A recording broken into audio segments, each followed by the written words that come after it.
I am so glad you convinced me that the family car should be the Defender 110.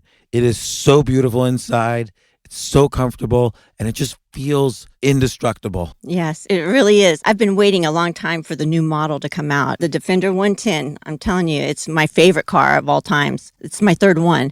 You know, I have stories of going off-road. The guy managed the group. He was like, what are you doing in this beautiful car? I'm like, I'm going off-road. He's like, are you sure? Because you can use one of ours. And then they look like Mad Max cars. I'm like, no, we're going to do this. And he was shocked. Wow. Well, it's great because the Defender has been reimagined for 21st century adventure, and its unparalleled off-road ability, as well as its robust interior, are invaluable whether you're headed towards uncharted territory or just a weekend of exploration. The Defender 110 tackles challenging surroundings with absolute confidence. The SUV conveys strength outside and in, featuring peerless technology like an intuitive driver display and an award-winning infotainment system. That's my favorite part, to keep you connected no matter where the journey takes you. Adventure is unique to everyone, and so is the Defender. Choose from the two-door Defender 90, the four-door Defender 110, or the larger Defender 130 with the ability to seat up to 8 passengers. You'll find uncompromising performance in all three. So pack up and go even further with the Defender 110. Learn more at LandRoverUSA.com/Defender. This isn't your average business podcast, and he's not your average host. This is the James Altucher Show on the Choose Yourself Network. Today on the James Altucher Show. There is somebody out there who is right now trying to hack you, and not just one. Amazon is trying to hack you, and Google is trying to hack you, and Coca-Cola is trying to hack you, and the Russians, and the American government, and the Chinese, they are all trying to hack you right now. Throughout history, this advice to people, get to know yourself better, this was always very good advice. If you said, nah, I can't be bothered about it, you didn't have competition. So it wasn't such a disadvantage not to know yourself. But now in the 21st century, what you need to realize, you have real competition. And, people know so very little about themselves. And, we have this myth of free will. But once you realize, no, my desires don't reflect my free will. They reflect all kinds of processes on the biological level, on the psychological level, which I don't understand. Then you start being very curious about yourself. So, as an individual, how do I start to cope with this?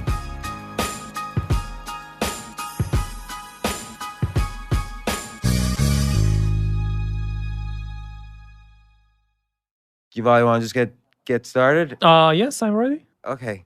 So, once again, we have Yuval Noah Harari on the podcast. Yuval, welcome back. Thank you. It's good to be here again. You came on after your second book, Homo Deus, but also to talk about your first book, Sapiens. And now, this time, we have 21 lessons for the 21st century.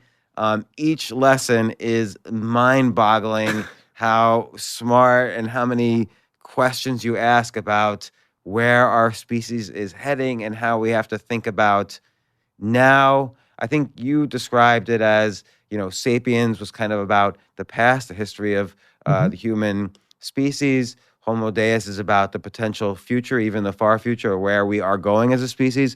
But 21 lessons for the 21st century is how we can think about all these issues right now and potentially solve problems right now. Is that a fair, broad macro assessment? Yeah, it started with the past, then the future, and now it's time for the present. And I want, if it's okay, I want to just quickly talk about review Sapiens, just to kind of,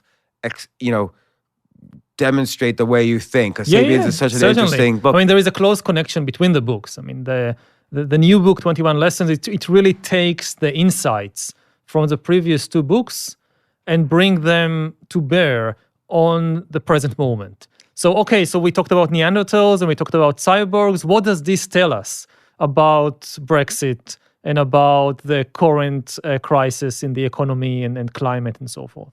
Yeah, and I mean, you deal with a lot of issues. You deal with, where are we heading in terms of how much control data is going to have over our daily lives. Will the middle class turn into a useless class as data and automation kind of take control of basic jobs?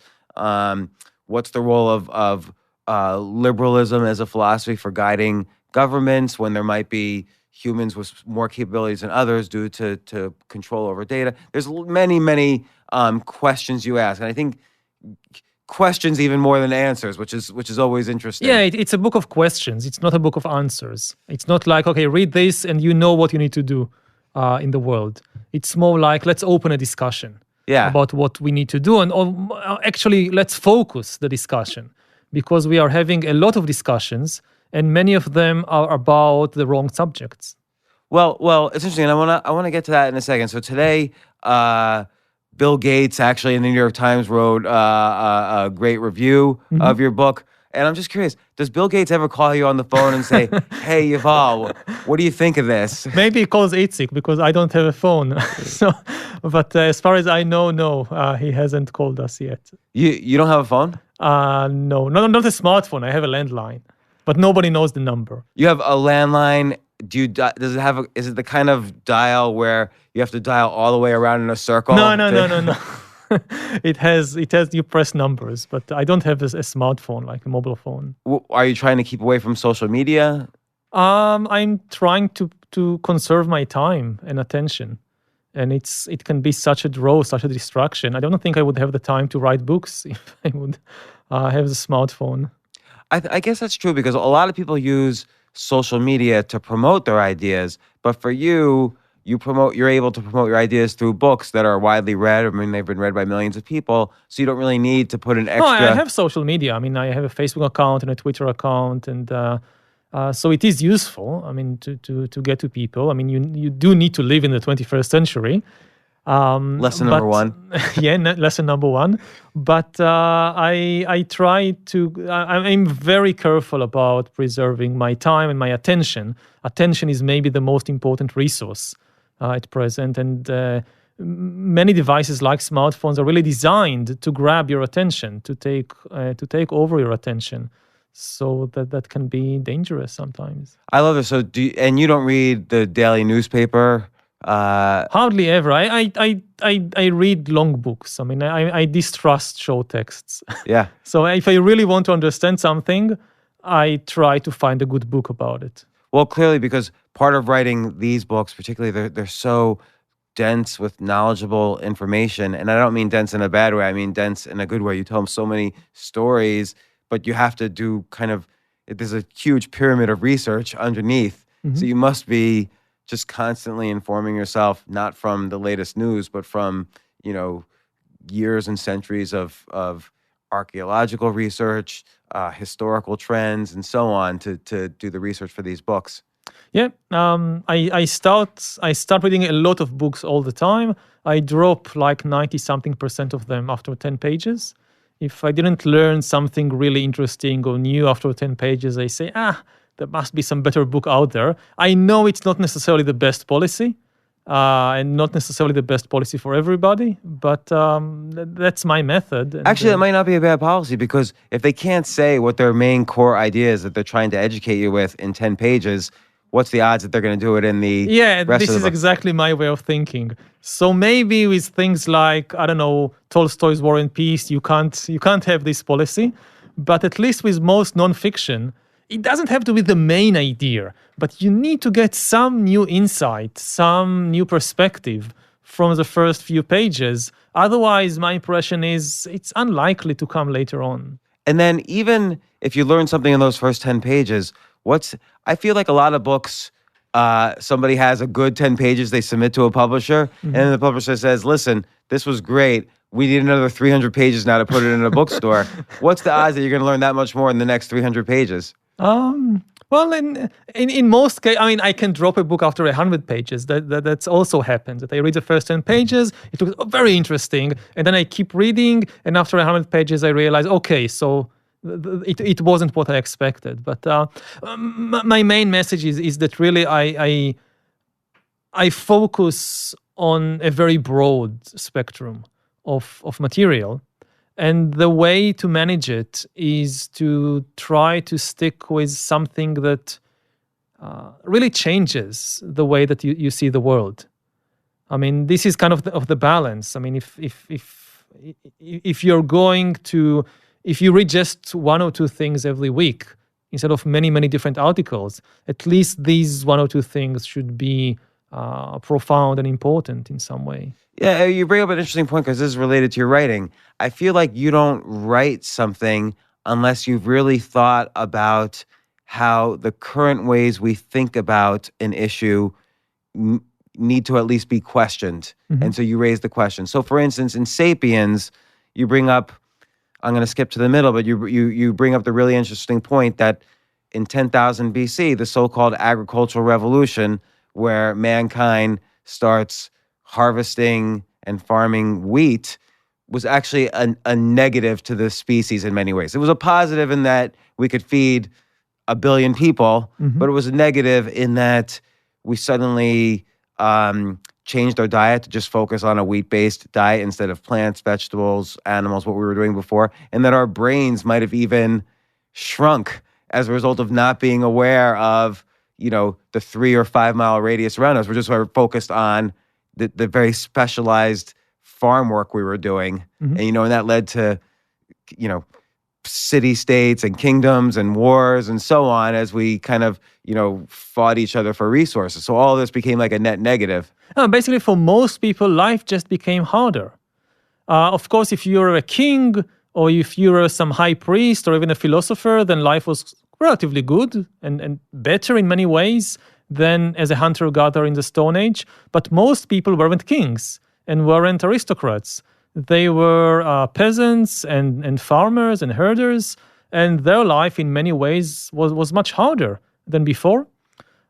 Physically, you work much harder. The human body evolved for millions of years in adaptation to climbing trees and running after rabbits and things like that. And suddenly you find yourself from sunrise to sunset just plucking weeds and carrying water buckets from the river and harvesting and grinding corn. And you see it in archaeological remains that people begin to suffer from all kinds of problems in their backs, in their necks, in their knees. And so the body suffers from the transition, also the mind. Life as a hunter-gatherer for most people are far more interesting. If you have to choose, even today, between going to the forest to look for mushrooms or carrying water buckets from the river all day or working as a cashier in a supermarket all day, I think that going to the forest to look for mushrooms is far more interesting. I mean, even today... Particularly depending on what mushrooms you're looking for. Even if you look just for the ordinary kind, the edible ones to fill your stomach, rather than to change your mind, still it's more interesting. I mean, even than most people, what most people do today. Of course, it comes with all kinds of difficulties and dangers. In the forest, you have snakes, you have tigers, you have to be alert all the time. But that also means that just by necessity, you develop kinds of alertness and sensibility that most of us have lost over the last 10,000 years. When you go to the forest to look for mushrooms, you have to be extremely present. You have to be aware of every sound, of every smell, because this can be a dangerous signal, a warning signal that a tiger is coming. If, on the other hand, you today go to the supermarket to buy your groceries, you don't need to be so alert. There are no tigers lurking between the cornflakes or whatever, so you can Tony just... the tiger. Have you ever that's seen? true. That's one tiger that lurks there, but he's not going to eat you. You're Right. going to hit him, and so you can just go there and stare at your mobile phone while you're doing it, texting messages, and not even being present in the supermarket. So, in terms of these basic human skills, to be present, to be able to listen, to be able to smell, to be able to taste, life was much more colorful and rich 10,000 years ago. And yet history will sort of pose this as a positive because we were able to grow to a civilization, a species of 8 billion people. Yeah, the species benefited enormously. If you look at it from the viewpoint of the species, then it's a net gain.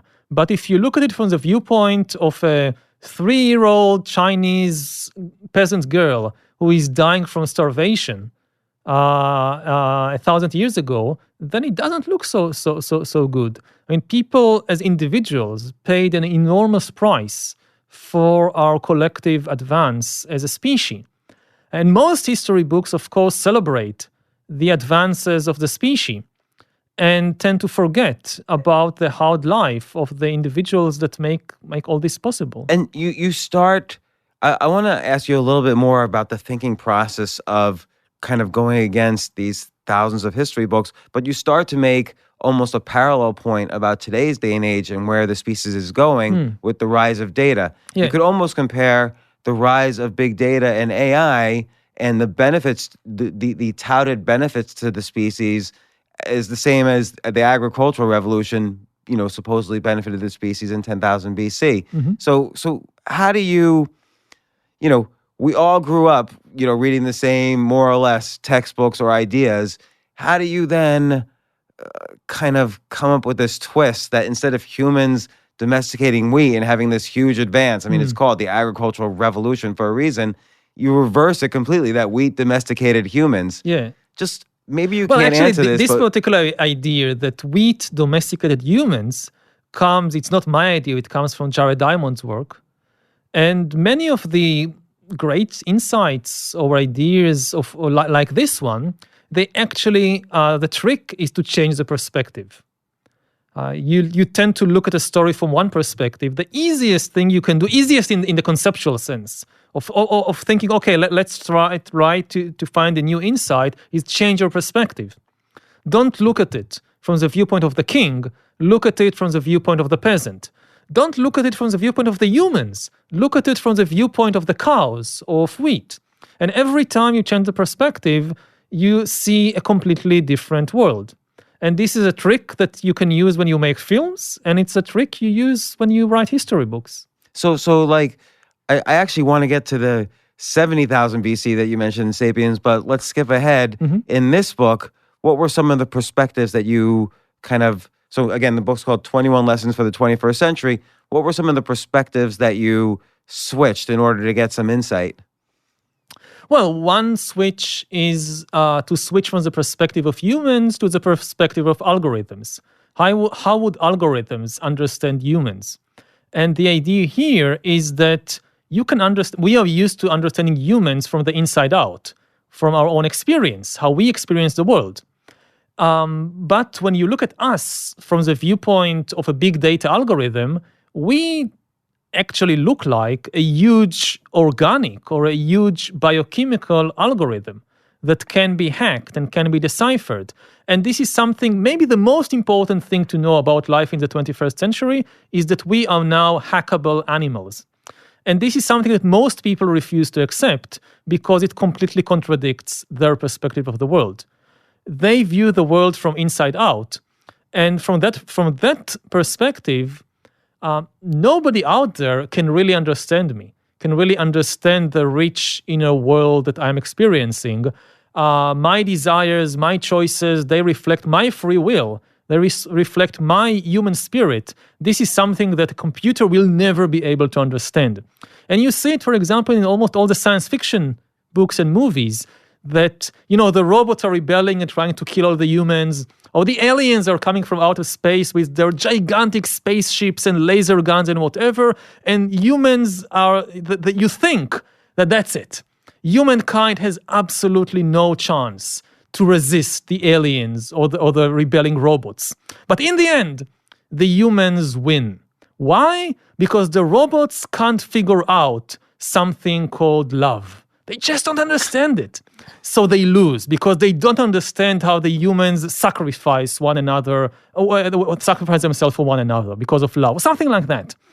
And, this is extremely self-centered and childish to think that, they will never be able to understand love. Because from the perspective of the algorithm, this is just another biochemical process. If the computer can diagnose cancer, it can diagnose love.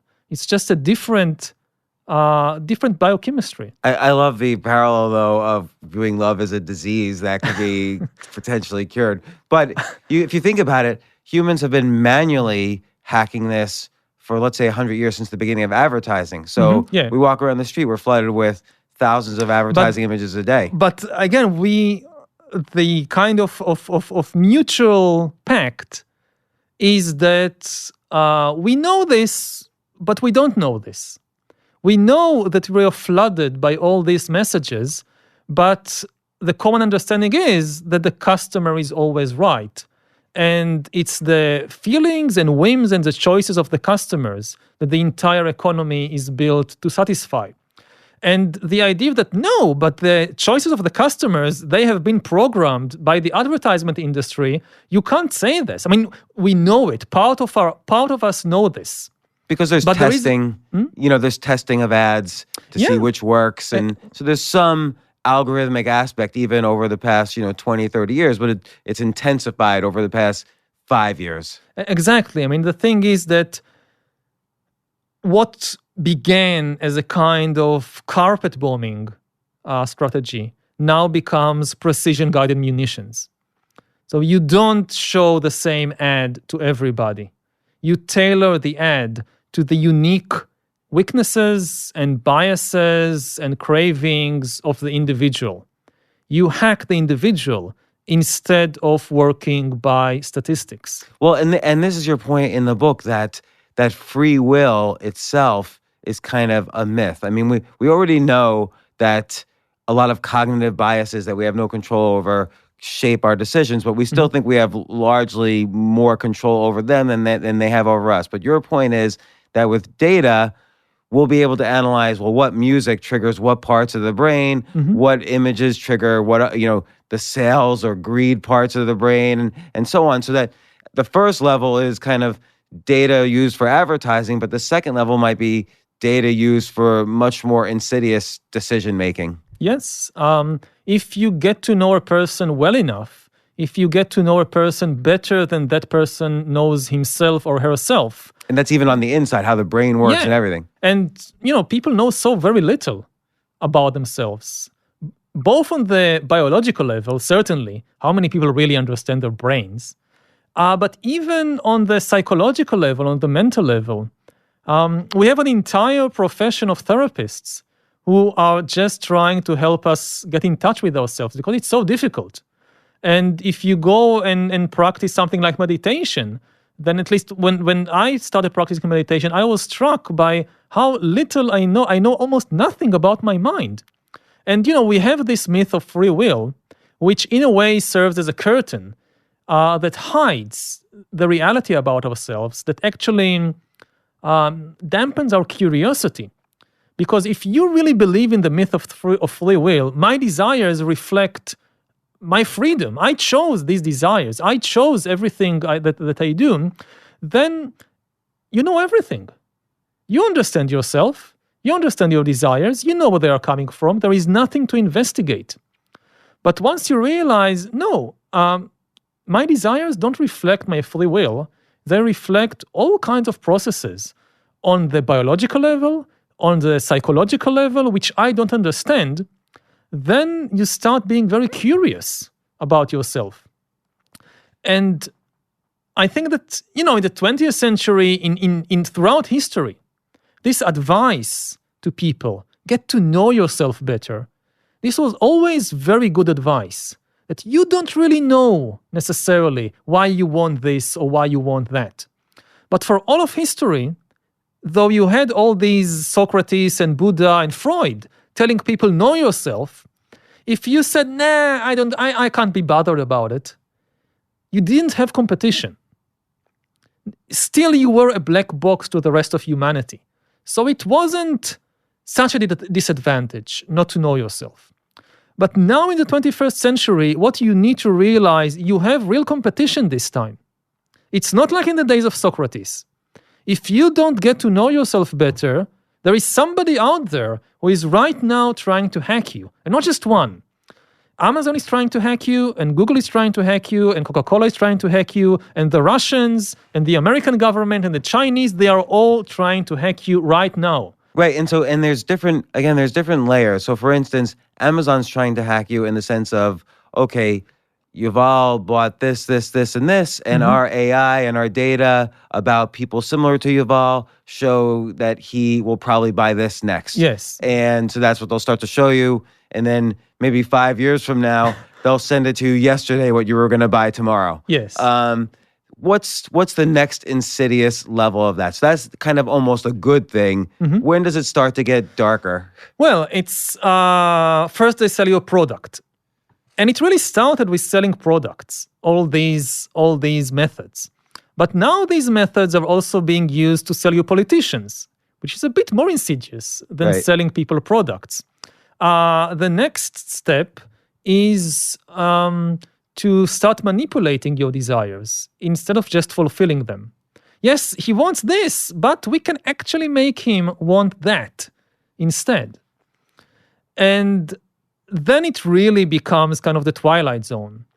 That if you realize that actually my desires, they do not reflect my free will, they reflect a more and more sophisticated system of manipulation, then what can I trust if I cannot trust my own inner, most authentic desires and wishes? And again, this was a problem throughout history. Throughout history, if you really looked hard, you would have realized that many of your desires, they come either from biological bugs or from cultural manipulations and propaganda and so forth. But still, you were in a privileged position.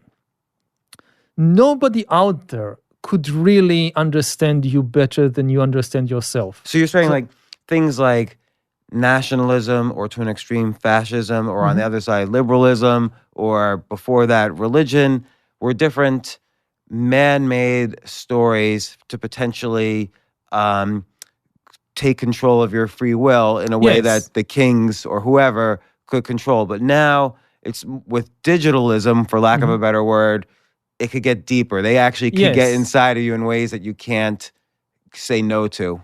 Exactly, simply because they understand the biology better, they understand the brain better, they have better devices to monitor what's happening there, and they are going to have better devices to change what is going on there.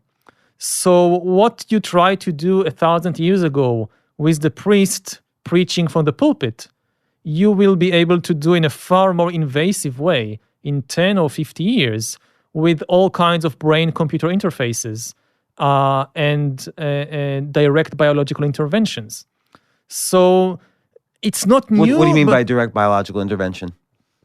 As you understand the biological system better, you can, like with every system, once you understand how the system works, you can start changing it in more and more ways, ranging from more sophisticated pills to change your mind, all the way to genetic engineering, which changes the basic blueprints of the human brain and through that, the human mind. I mean, after all, if you think back 70,000 years ago, if we go back to the cognitive revolution, what made Homo sapiens different from all the other human species around, like the Neanderthals, and what really transformed us from a species of unimportant apes into the rulers of the planet was quite minor changes in our DNA, which resulted in the restructuring, also on a relatively small scale, of the human brain. The brain did not get bigger, it just got connected, wired in a slightly different way.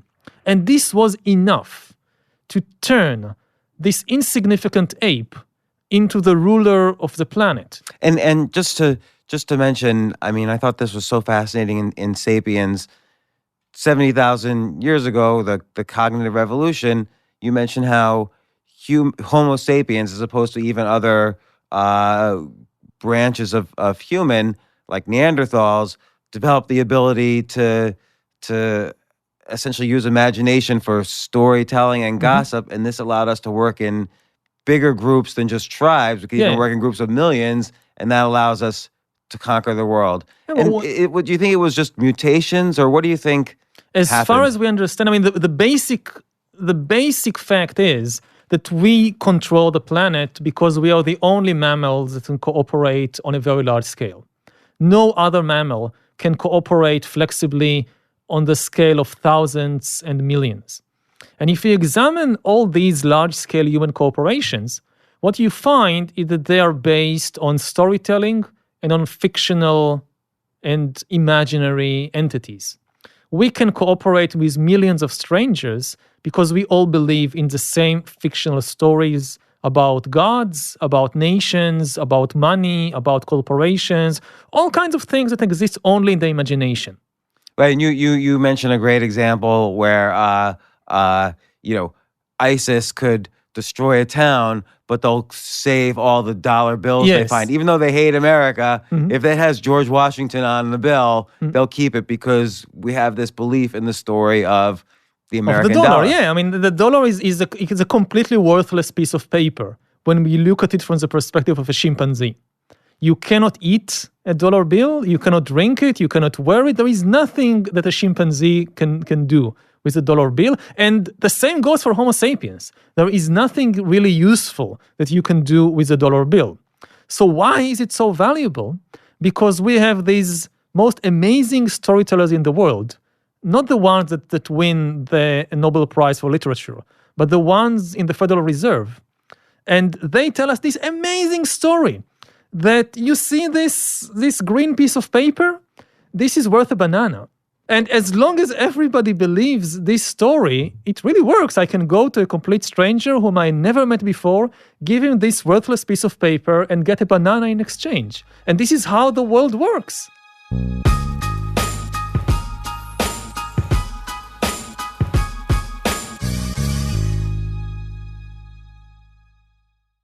Why do you think other hominids around 70,000 BC, and there were several different kinds out there, including Neanderthals, why do you think they didn't develop this storytelling ability? As far as we know, it's pure chance. To the best of our understanding, what you have is some chance mutation in the DNA, resulting in small changes in the internal structure of the brain, which give rise to new cognitive abilities, such as the ability to create and believe fictional stories, which on the face of it sounds like a very minor and insignificant ability. But actually it turned out to be maybe the most important ability that we have. We can trade with billions of strangers because we believe in the dollar bill, and the chimpanzees can't. And this is why we control them. And it goes all the way back to the Stone Age. In the Stone Age also, we have no evidence of trade between different Neanderthal bands. As far as you have artifacts made by Neanderthals, but they are always made from material like flint stones that are found in situ, in the place where they lived. But with sapiens, you find artifacts made from material which was brought from hundreds of kilometers away. So there was trade. Now, in order to have trade, you need trust.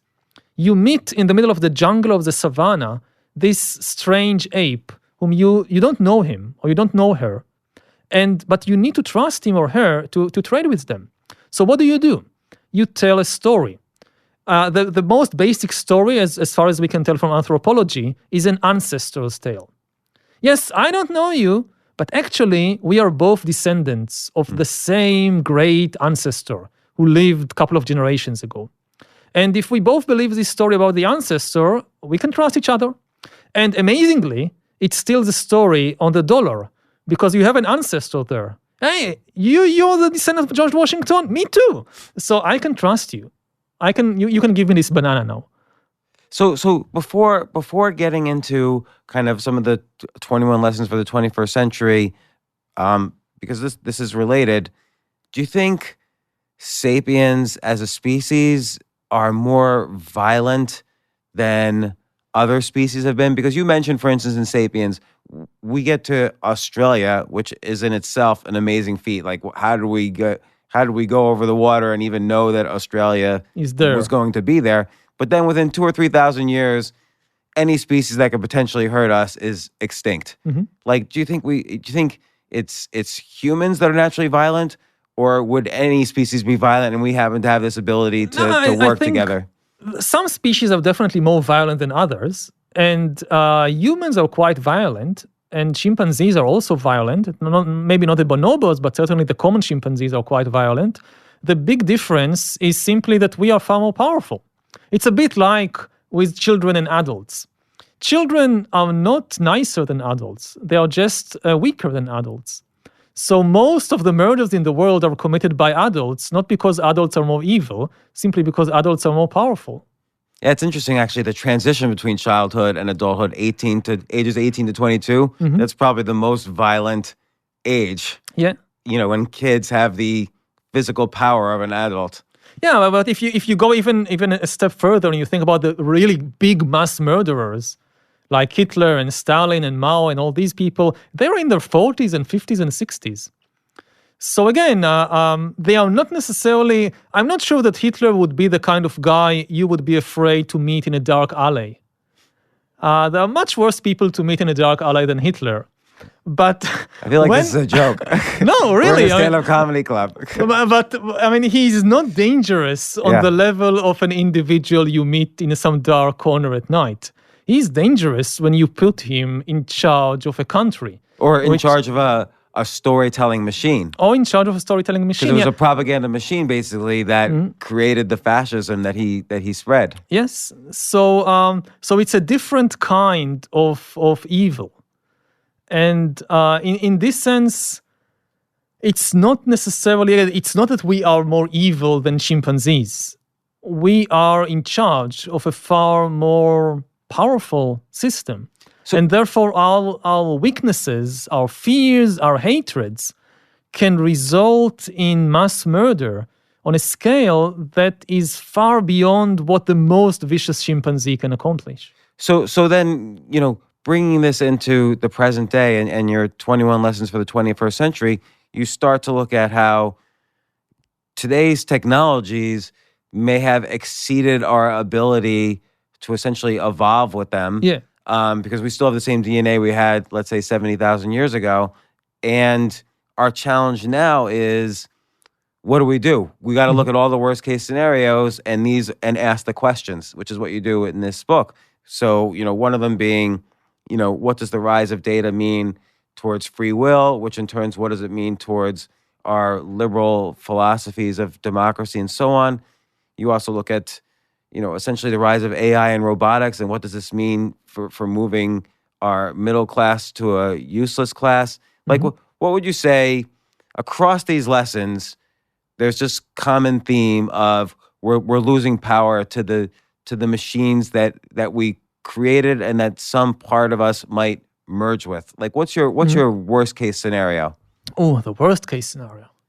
We have three big problems. Humanity has three big problems in the 21st century.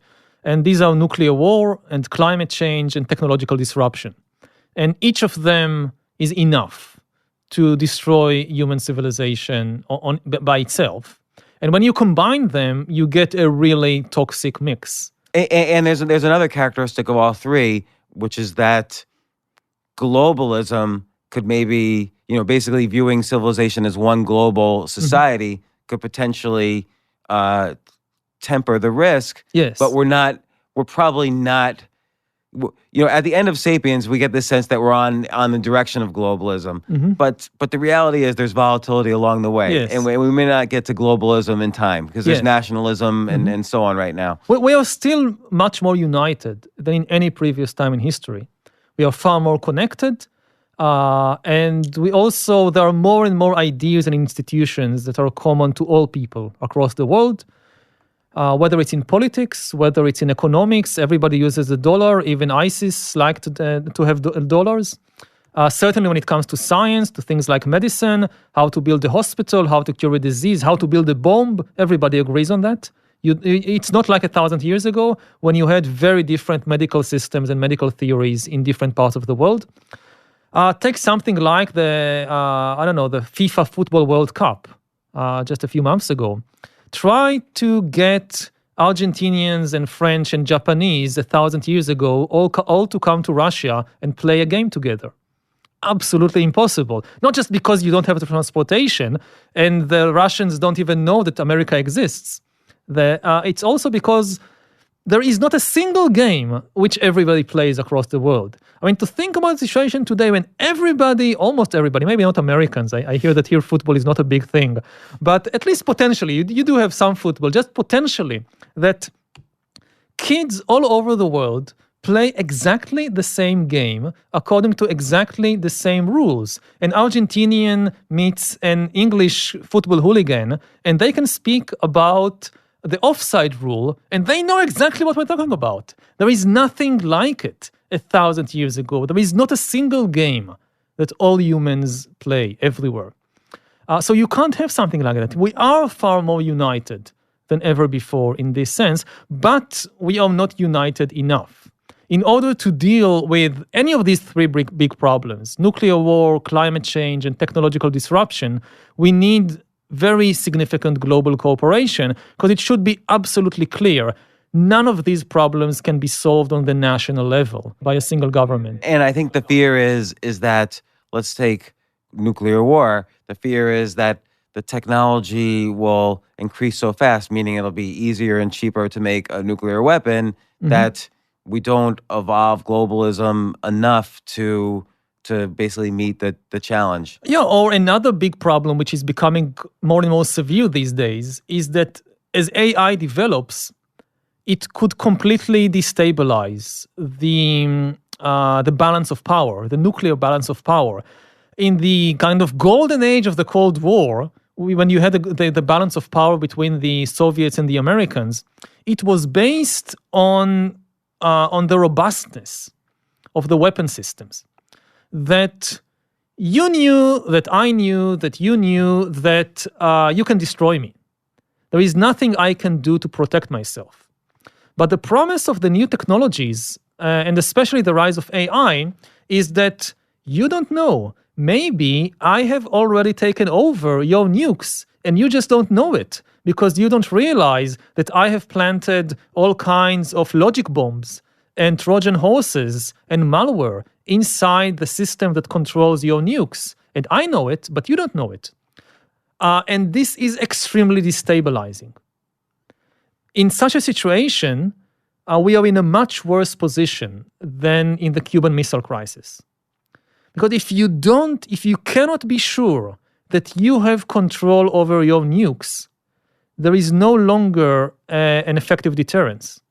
And there is an increasing temptation to use it before you lose it. Okay, maybe now we have control over them. But at the rate that China is developing their AI, in 10 years, we could be completely overtaken by them. And we can't even trust our nukes at that time, because maybe they already control them. I remember looking at a company where they're involved in cybersecurity, and these guys were telling me that essentially every single company in the Fortune 500 and every electric grid is attacked all day long from basically every country in the world. Like there's no, and I said to them, well, is there a way to fix the problem? And their answer, and they were all PhDs, their answer was, whoever they are is smarter than us. Like the bad guy is always somehow smarter than the good guy in these situations, because the bad guy is just willing to do anything, and the good guy has limitations. So essentially, we can assume that angle you're going down is going to have a bad end. Yeah, I mean, in an AI arms race, whoever wins, humanity will lose. We are getting into an AI arms race. It's maybe the most important thing that is happening on the geopolitical level now in the world, is that we are entering. 5 years ago, it wasn't like it. But now we are already in the midst of an AI arms race.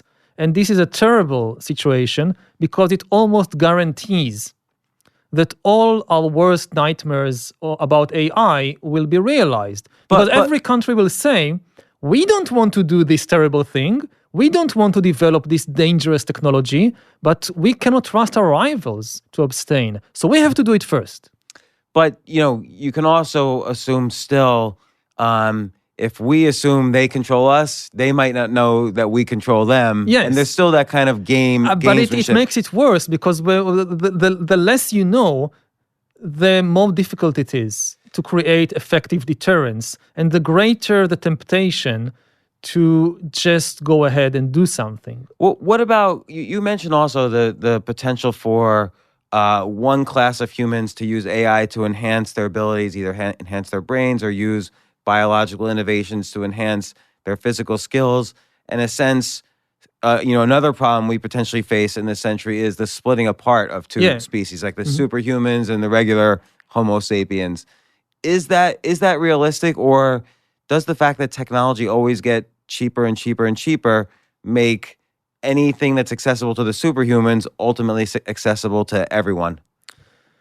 Well, ultimately maybe, but there is a question of a time gap. If it becomes cheap in 100 years, it's not enough, because during these 100 years, there will be enormous new developments. So the gap will become bigger and not smaller. And we cannot just assume it could happen, nobody knows, but we cannot assume in advance that every major technological advance in things like bioengineering or direct brain-computer interfaces will very quickly become very cheap and very common, and everybody will enjoy it. At least some technologies could remain very expensive, very kind of lucrative, and will create an unprecedented gap between the rich and the poor, because for the first time in history, you will be able to really translate economic inequality into biological inequality. Right. So right now, it might have been the case that for a few years, some people could afford iPads and others couldn't, which wasn't really a big deal, but it will become a big deal depending on the technological innovation and the time it takes to reach the poor. And even today, if you look at something like big data algorithms, so yes, everybody has smartphones, almost everybody. This is part of the system. They need you to have a smartphone so they can gather the data about you. It doesn't make you more powerful, it makes the big data algorithms more powerful. And in contrast to the smartphones, which are now almost ubiquitous, the big data algorithms, they belong to a very, very small segment of society and a very small segment of the world even. It's not that like every country has these big corporations. Just very few countries control or own almost all the data of the world. And it's not like they're going to share it. Like Google's never going to share their data except with the U.S. government. Facebook's never going to share their data. It's not like they're going to say, here's all the data to everybody, unless you buy. Never. I don't know about never. I mean, you can have all kinds of, it can come from within, it can come from pressure from without, regulations, political debates, but this is the kind of, it will definitely necessitate political action.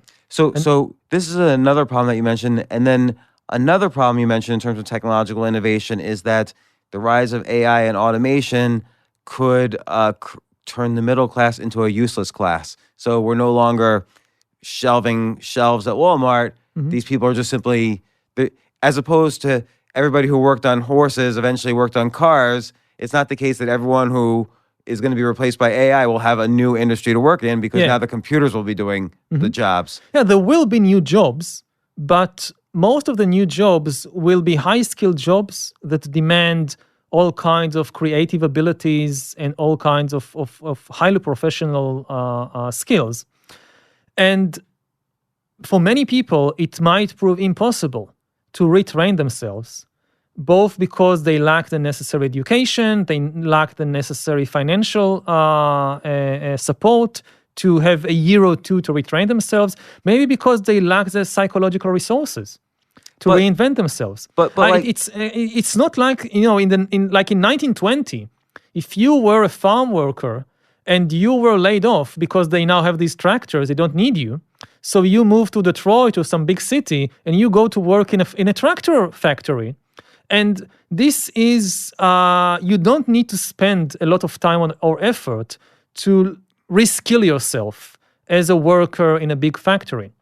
But if you lose your job as a truck driver in 2030 to a self-driving vehicle, and there is a new opening in designing software, it's going to be a lot more difficult to retrain yourself as a software designer than it was to retrain yourself as a factory worker. Although I wonder if like the profits generated by these corporations who are using these new productive technologies, I wonder if those profits themselves will flow into society and create more opportunities or more jobs or more, I don't know. We can't That's a guess. political question. Yes, I mean, there are some very positive scenarios ahead of us. We've been focusing on the negative scenarios, but there are wonderful scenarios that, yes, lots of jobs disappear, but it's the crappy jobs that disappear that people needed to do because they needed money, they needed food, but nobody really wanted to be a truck driver on the road 12 hours a day. And if you can, for example, tax the big corporations that enjoy the enormous benefits of the automation revolution and use these revenues to support the unemployed truck drivers and enable them either to retrain themselves or to realize whatever dreams they have in life, this could be a very good thing. The thing is that you need a completely different political system to do it. And even more importantly, you need to do it on a global and not on a national level. Because of one of the biggest dangers is that the automation revolution will completely destroy the economies of some countries, whereas the benefits will go to a very small number of highly developed countries. And if you don't have a global safety net, the consequences for billions of people could be catastrophic. It's exactly these problems, though, that could be the final thing preventing us from globalism, just because of what you just said. So climate change, for instance, will at least initially benefit some countries and hurt others. So there's going to be a last minute tendency to stick to nationalism so that not everybody, shares in the pain. Yeah, that's one of the biggest dangers. That it's certainly for the last 5 years, we are heading in the opposite direction of global cooperation. And many of the pressures and also many of the opportunities of the new technologies and of climate change are going to tempt people further in the direction of nationalism and isolationism. So in terms of we as individuals, okay, we have these problems, and there's the many other lessons you describe in the 21 lessons for the 21st century. But as an individual, how do I start to cope with this? Now, one of the things you mentioned is questioning, like not allowing this myth of free will to think I understand myself, but questioning all the ideologies around me. And then you also mentioned in the book, your style of meditation, but maybe kind of more internal reflection to build the muscle of self-reflection. What ways do you use to kind of, fight these potential catastrophes as an individual? Well, and the individual, it's pretty limited what you can do. You can certainly try and build your skills, and you can certainly increase your own self-understanding, your own powers of introspection and self-knowledge. And meditation is certainly very helpful in that. And there are many different techniques to do it. But it's not kind of the silver bullet that will solve all the problems and that will save humanity. We need collective action on all levels. So as an individual, because it's very limited what you can accomplish as an individual, one very good idea is join an organization. There are so many organizations out there. And when people organize, they can usually accomplish far more than when they try to work as individual activists. Do you think a social media platform like Facebook is conducive towards creating global organizations that could address some of these issues?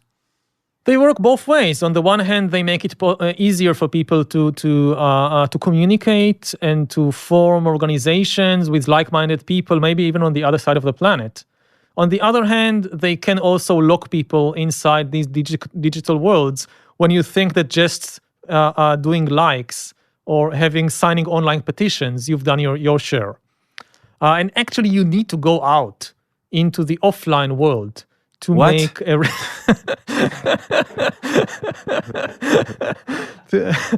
Yes, sir. You need to go out to the offline world to make sometimes a real change, and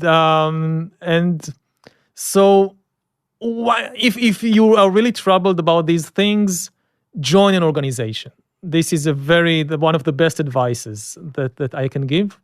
There is so much more that even an organization of 50 people can do compared with 50 individual activists, each doing my own thing. So we have to wrap soon. And I just want to again say what a great book by Yuval Noah Harari, 21 Lessons for the 21st Century. But I really feel like all three of your books, it's like a trilogy. You have to read all three. They're just so amazing. I sort of feel like 8 years ago, you must have had a tumor or a stroke. Like you were writing about 12th century medieval fighting based on these autobiographical texts of knights from the Round Table or whatever. And then suddenly you write the 3 smartest books ever written in mankind. Like what happened in your life that you just said, I'm going to be the smartest man alive instead of just some academic? Well, one thing that happened, I got tenure at university. That helps. I could do whatever I wanted, and I no longer had to fear the publish or perish, roller coaster. But a lot of people get tenure. Yeah, that's true. But for many people, it's too late. By the time they get tenure, they forgot what they really wanted to do. And somehow I still remembered. It's partly it's luck, and partly it's a lot of help that I got from many other people. I mean, you look at a book and you think, okay, the author must have been a very smart person, but there are many other people responsible for the fact that you are now reading this book. I know just how to read books, but like the real PR genius behind the success of all 3 books is my husband. Itzik, without whom I think nobody would have heard about Sapiens or Homo Deus or 21 Lessons. Did he put you on Coursera? Because that's where before Sapiens came out in America, I saw you on Coursera. He had a very big fight with the university. The university wanted to do this online course for Coursera, and they put it in a basement of the university. I had there was no teleprompter. I was reading from a text on paper as if I was in the 1970s in the early days of television. And the photographer that they brought kept falling asleep. And like one time he just fell on the camera and the camera fell down. And yet it's still... And he fought, and Itzik fought with the university to get proper budget and to do it in a proper way. And this is how the Coursera course came out, and like that, you need an entire village to raise a child. You need an entire village to get a book out there.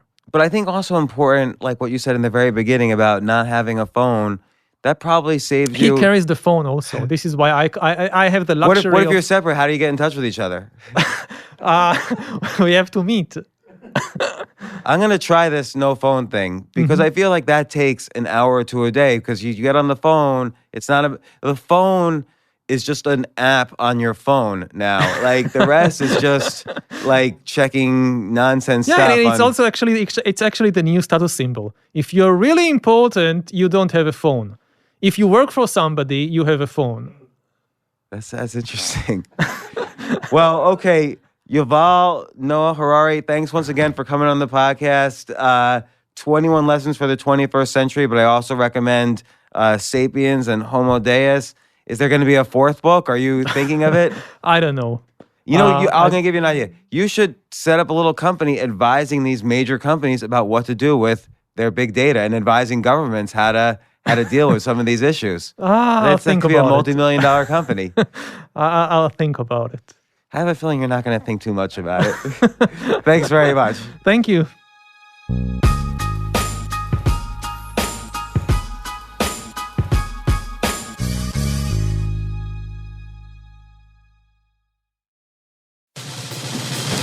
These days, we're all investors, trying to be smart with our money despite our worst impulses. But at iShares, we believe that deep down inside of every investor is a better investor.